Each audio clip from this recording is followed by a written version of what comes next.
Le Portugal s'impose difficilement contre la Turquie pour l'ouverture de son Euro 2024. Quel scénario de fou et quelle fin de match à rebondissement pour les fans de Ronaldo, même si ça peut paraître fade puisqu'il n'a pas été le sauveur. L'essentiel, ça reste les 3 points et on le voit à sa joie lors des célébrations et à la fin du match, il a bien nargué le gardien et le défenseur adverse. Même s'il n'a pas marqué, il est toujours impliqué à 1000%, on peut le qualifier de héros de l'ombre, il a rempli son rôle de neuf à la perfection et les 2 erreurs défensives viennent récompenser tout son travail indirectement. La belle histoire, c'est le jeune Conceição qui rentre et qui offre la victoire à sa nation, d'autant plus qu'il rentre à la 90e minute où on se dit que c'est beaucoup trop tard. Mais les deux jeunes ont amené avec eux la baraka, même si le défenseur tchèque n'avait pas eu besoin d'eux pour offrir un premier but. Il y a tellement de choses à dire sur ce match, mais à la fois si peu, on pourrait résumer la rencontre à une domination portugaise stérile dans le sens où le ratio entre la possession dans le camp adverse et le nombre d'occasions dangereuses n'est vraiment pas suffisant. Mais ces 2 buts sont aussi la résultante de ce très bon match portugais, si ce n'est le reprocher de ne pas avoir assez essayé de centre ou de tir de loin, on ne peut pas le reprocher grand chose. Même Ronaldo, ce serait extrêmement sévère de lui reprocher son raté, d'autant plus qu'il était sûrement hors jeu ou encore son hors jeu à quelques centimètres alors qu'il avait réussi à provoquer le but de Jota.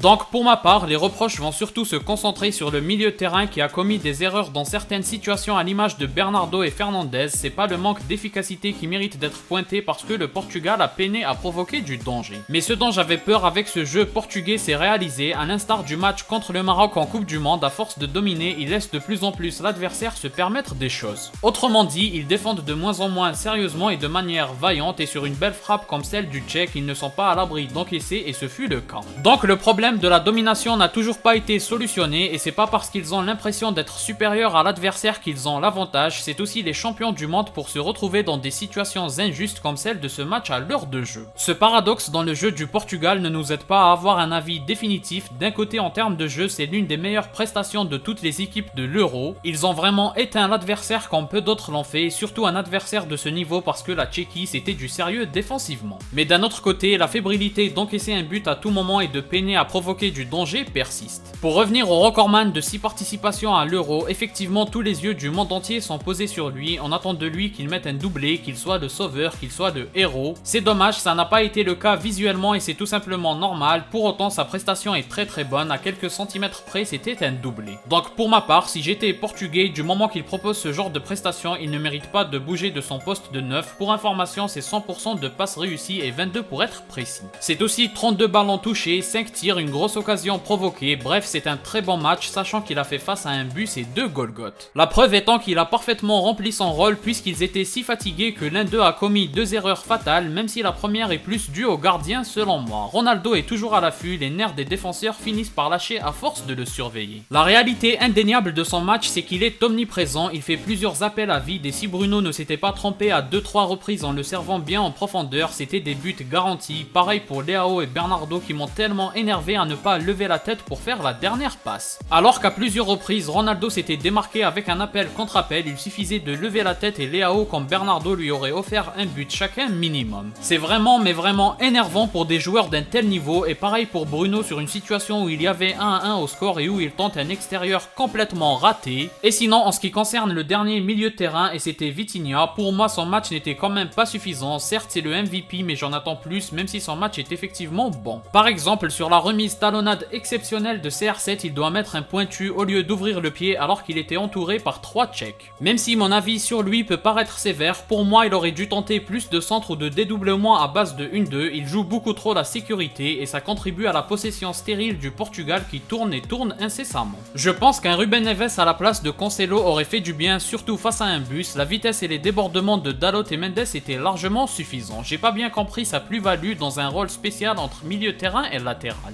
Et en ce qui concerne Leao, même si c'est sévère, faire la différence sans le dernier geste ça sert à rien, il faut grandir à un moment. Et enfin, Bernardo et Fernandes c'est toujours pas assez, c'est censé être des leaders comme Ronaldo, on ne doit pas leur pardonner l'erreur et il faut les voir tout le temps oser, c'est pas les cadres qu'ils sont censés être, on ne peut pas s'en satisfaire. Je pense qu'on a fait le tour de ce qu'il y avait de plus important à évoquer, en conclusion on est très heureux comme Ronaldo pour les 3 points, on aurait aimé qu'il ait plus de réussite mais avoir été omniprésent est déjà excellent à mes yeux, pour moi il a répondu présent au haut niveau. Et certes bravo aux 2 jeunes joueurs qui ont scellé la victoire en toute fin de match, mais malgré la belle histoire, c'est surtout 2 erreurs qui récompensent le match du Portugal et de tous les joueurs. Comme d'habitude, n'hésitez pas à donner votre avis en commentaire, si vous avez aimé laissez un like et abonnez-vous pour ne rien rater. rater, partagez aussi la vidéo pour me soutenir. Moi je vous dis à la prochaine, portez-vous bien.